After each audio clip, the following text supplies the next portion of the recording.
सुरेंद्र मामला गुप्ता, ये राजनीतिक आपने लाभ यहाँ पर कौन नहीं लेना चाह रहा है? अगर बीजेपी जा रही है, तमाम दूसरी पार्टियां चाह रही है, तो आपकी पार्टी भी तो यही चाह रही है। और इसीलिए आरक्षण संविधान का मुद्दा आपका लोकसभा में चल गया, तो आपने विधानसभा में खूब जोर शोर से आप उठा रहे हैं। पूजा जी, सबसे पहले तो आज न्यूज 24 के दर्शकों को बाल दिवस की ढेरों बधाइयां। आज नेहरू जी का, जो हमारे प्रथम प्रधानमंत्री थे, उनका जन्म दिवस है और इसके अवसर पर जो है बाल दिवस मनाया जाता है। रही बात आदरणीय राहुल गांधी जी की, तो मैं समझती हूँ कि जिस तरह से निर्भय और निडर हो, वो संसद हो या संसद के बाहर हो, चाहे वो नोटबंदी हो, चाहे वो जीएसटी हो, चाहे इलेक्टोरल बॉन्ड हो, जिस तरह से वो दहाड़ कर इनको ललकारते हैं, इनकी गलत नीतियों को पिन पॉइंट करते हैं, वो पूरा देश देखता है। यही कारण है कि ये डरे और सहमे बैठे रहते हैं। आज आप देखिए कि किस तरह से अजीत पवार जी ने जो खुलासा किया कि किस तरह से एक गुजराती सेठ, उस जो जब सरकार तोड़ी जा रही थी, तब वहां बैठकर वो गुजराती सेठ उनकी पूरी भूमिका निभा रहे थे। और यही कारण है कि 17 इंडस्ट्री जो महाराष्ट्र की थी वो कहाँ चली गई? गुजरात चली गई। क्यों महाराष्ट्र के लोगों का हक मारा गया? क्या यही कारण था?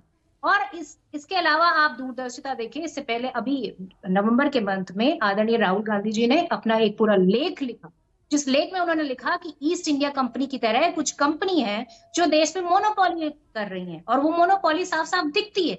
किस तरह से आईएनएस जो एक सर्वे लेकर आती है, उसमें 3 सीटों पर, जो जहां पे जो है एनसीपी चुनाव लड़ रही है, वहां 5 सीटों पर चुनाव जीतते हुए दिखा देती है। तो मैं पूछना चाहती हूँ, क्या चुनाव आयोग सो रहा है? या चुनाव आयोग से गठबंधन हो गया भारतीय जनता पार्टी का, जैसे ईडी और सीबीआई से हो गया है? मैं ये भी पूछना चाहती हूँ कि अगर संविधान की बात करना और संविधान की पुस्तक हाथ में लेकर लाल कलर के कवर में दिखाना, तो क्या वो नक्सलवाद हो जाता है? पूछना चाहती हूँ भारतीय जनता पार्टी के लोगों से। और भारतीय जनता पार्टी के लोगों से ये भी पूछना चाहती हूँ कि लोकतंत्र बचाना हो, संविधान बचाना हो, आरक्षण बचाना हो, जल जीवन जंगल और जमीन की बात करनी हो, गांव गरीब किसान की बात करना अगर अपराध है तो हम करेंगे। और राहुल गांधी जी लगातार इस मुद्दों पर आपको घेरते रहेंगे। बीजेपी तो साफ तौर पर कह रही है कि अंग्रेजों की फूट डालो राज करो वाली विचारधारा वाले लोग हैं आप। आपकी मोहब्बत की दुकान में बंटवारे का सामान मिलता है। भाई, बंटवारे और कटवारे की बातें तो कौन करता है? आपके चैनल पे बैठे हैं, उनसे पूछिए कि कौन काटने की बातें करता है, कौन बांटने की बात करता है। हम जोड़ने की बात करते हैं, और जोड़ने वालों को क्या मिलता है? जोड़ने वालों से ये डरे रहते हैं। और मैं चैलेंज करती हूँ भारतीय जनता पार्टी को कि मेरे नेता के साथ एक खुली बहस अपने नेता की करा के दिखा दे, अगर हिम्मत है तो। पर नहीं करा पाएंगे। अरे ये तो छोड़िए कि एक प्रेस कॉन्फ्रेंस नहीं कर पाएंगे, बातें बड़ी बड़ी करेंगे।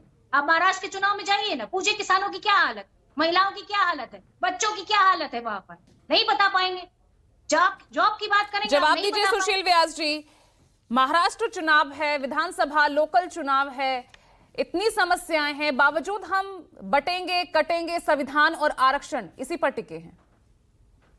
नहीं, ये महाराष्ट्र की हकीकत नहीं है।